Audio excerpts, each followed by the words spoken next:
to show you how I drew this eye using some technical features that are available in Open Canvas. Now, no matter how technical you get, you still have to draw the outline of the eye by hand. There is no other way. So first I'm gonna just do the framing for the iris, because all the technical stuff is for the inside of the eye.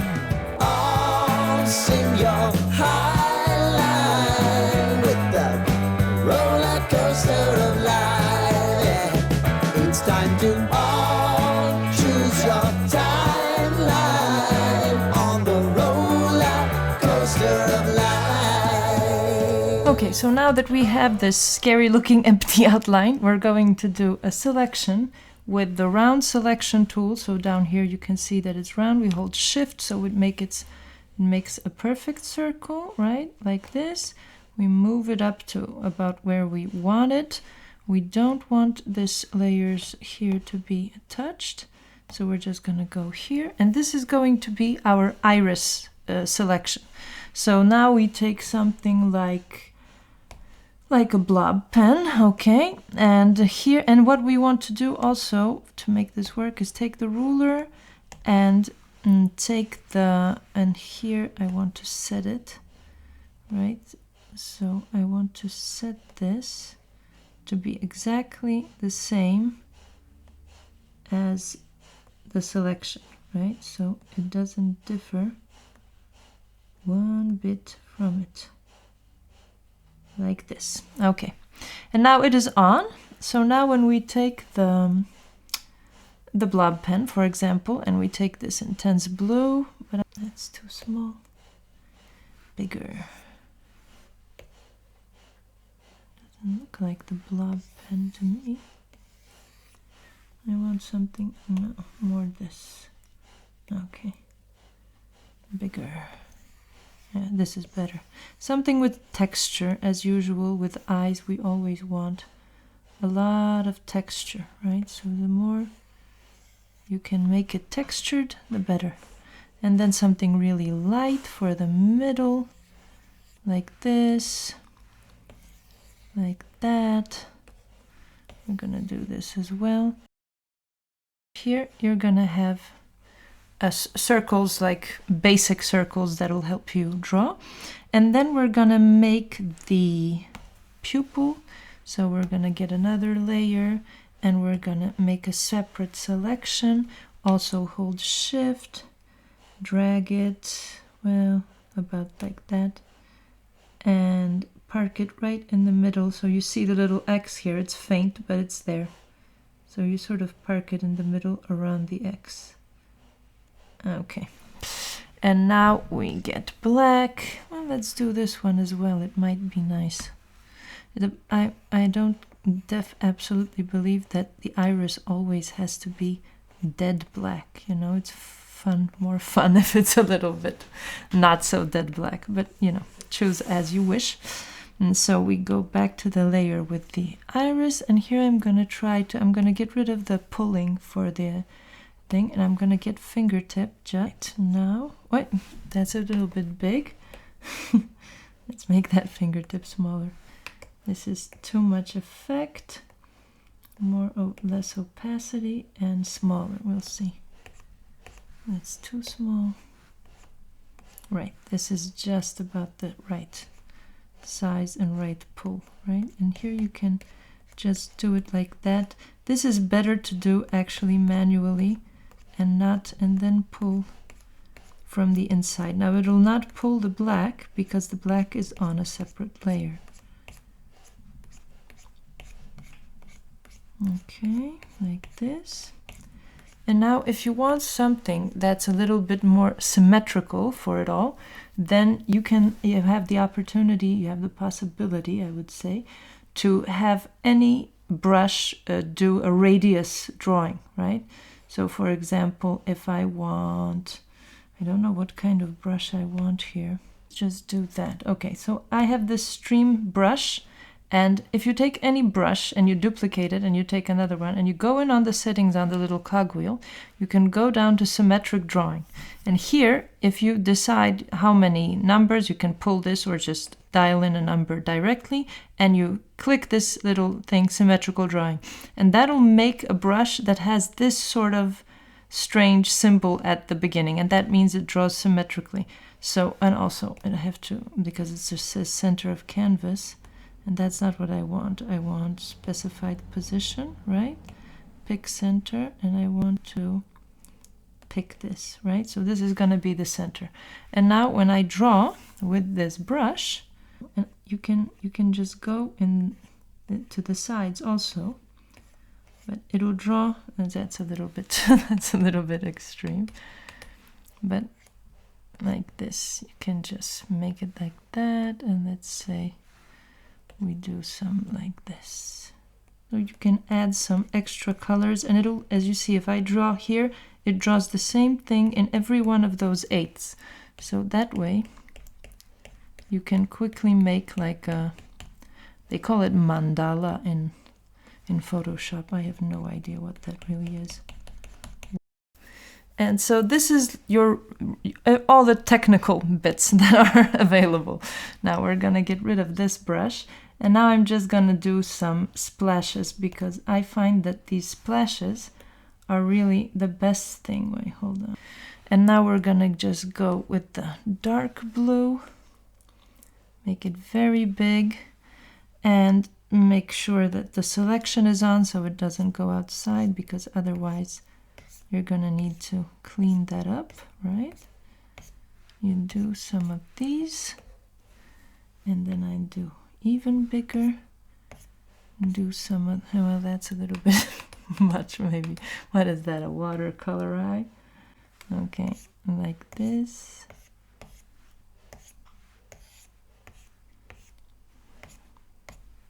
Right, and then we're good. Okay, and then maybe I would finish that off with fingertip, or maybe watercolor. Let's see if watercolor would be good at this.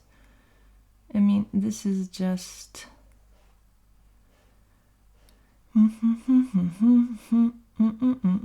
what about this one? Oh, well, how big are we? Yeah, this just does some of these.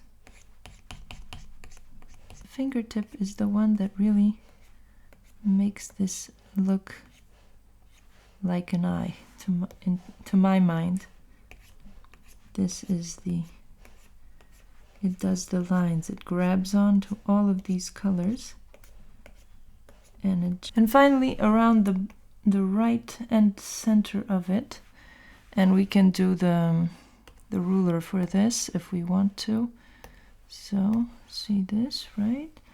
And I'm gonna just get this splashy, a more even splashy. Yeah, this one too small, much bigger. And I'm gonna get a really dark color, not that dark, and it's getting purple. Don't want purple, I want this. I need the splashy to be smaller, this kind of thing, right? Because the outside will be dark, and there is a good idea. It's a good idea to do this little bit, and then you can get rid of the pull and just get the fingertip and just smooth it out at the very end, because the very ends shouldn't have so many dots. I have never done an eye for such a long time as this. It's really funny. Okay, I'm gonna try this, and then we're gonna get the splashy again, make it smaller, and do the inside, right? You can pull on the radius so it'll be even. And I do everything with texture. I basically never use a brush, except maybe the base color, for eyes that doesn't have texture. You can do this a little bit unevenly. This will sometimes be uneven. And then finally, because this is like, it's very symmetrical, And if you want it to be a little bit less symmetrical, which I am for, then you can just get this splashy and just bigger. And just do like that, right? And this is actually a pretty realistic thing in an eye, that it will have these sort of uneven things for the color. This thing here was a little bit much. Okay, like this. And then you can go on your basic pupil and get your black pen, and if you want, no, well, that's great. I want the other selection to hold it inside. And here you can just do this outline, so it's very dark and perfect. Okay, so now when you've done all of this, and you've drawn this for 6 hours, and you've basically drawn a galaxy inside of this eye. It's one more thing I forgot. Usually I'll take the luminescence, and because the eye is blue, I would basically take a blue luminescence to it, because it can't be very different from the base color. And then I would draw this, hold on, wrong layer and wrong selection, so too small, and I would just draw it like this, right? So this is the place where the eye gets a little bit lighter, like that. And now we're going to take these 2 layers and just move them down underneath the eyelid, and immediately the eye is in place. I don't know how natural it looks, but it is an eye with a very, very complicated iris. And what more you can do now is you deselect, you get rid of the ruler completely. And now what I would do, well, why didn't this do? I said I don't want to see it, okay? So nothing, yeah, thank you. Close. And now what you can do is get your multiply brush. I made a multiply brush, so every brush that you have, like I took an airbrush, I duplicated it, and then you can go in on the basic settings brush, and here you have the blending mode. And here you have all the different blending modes. So the one that's called luminescence, which you will get automatically in the brushes, it's one that's called linear dodge. Where is it? Here, linear dodge. And multiply, and all these things you can see how they work, because you really have to get a feel for how they work. For example, subtraction will just completely change the colors and things like that. Hard light, vivid light, those are really lighteners, especially hard light is a very good one. But multiply is the one that makes shade. So I just makes shade. It just makes it darker, but you have to pick the right color to do it. So because this one is blue, I would say I want this kind of color, and I want it to be big.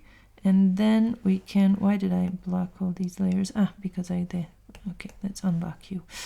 And I'm gonna just do another layer here, so yeah, like this. And then we're going to just make this bit here darker, right?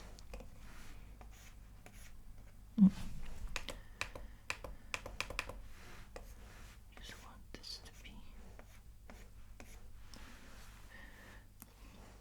maybe I should do darken on this one, would be better. We'll see how darken works. Hold on. We take blue, right, and we darken this. Yeah, maybe it's better. Either way, it sort of takes away the lightness of it. You can just take a dark airbrush and that'll do the same thing. And then for the rest of the eye, basically a gray. Problem is that it's too small. So the shade becomes too obvious. Like this. Okay, like that. And that's pretty much it. And then the second lid also is a good thing to have. I always forget to draw it in because that's one of the last things I'll do when I'm drawing. But the second lid of the eye is like here. And you have to, not always like that. Well, hold on. Because often it'll just go down and sort of disappear behind the lashes. It depends on what the person is and everything. So this is a completely unnatural looking, but technically drawn eye. And now the only thing I would add to this was I would airbrush. I mean, you can do it, but airbrush isn't actually bad to just add the white, the shine, and maybe shade just a little bit more here.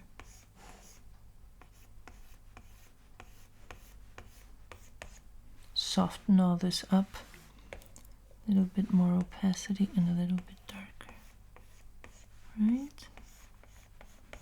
And also you can take the selection of the eye,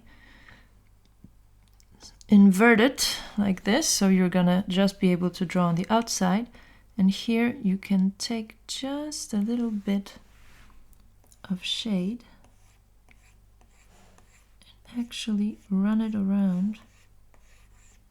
Seems crazy, but actually there is, in reality, a little bit of just like, not really shade, but a little bit of like a connection point. In humans, it is not that visible, but sometimes in dogs, it's like a brown line that goes right outside of the iris. So if you're gonna do the eye in a close-up like this, like a maniac, then you might want to do that too. Okay, so I'm gonna deselect like this, and I'm gonna call this finished. Well, maybe not. I like a little bit more shade here. And then just one last thing I'm gonna do, because I'm insane about, well, it's things you can do. I'm gonna add a layer. I'm gonna do hard light, right? But make it a dark blue.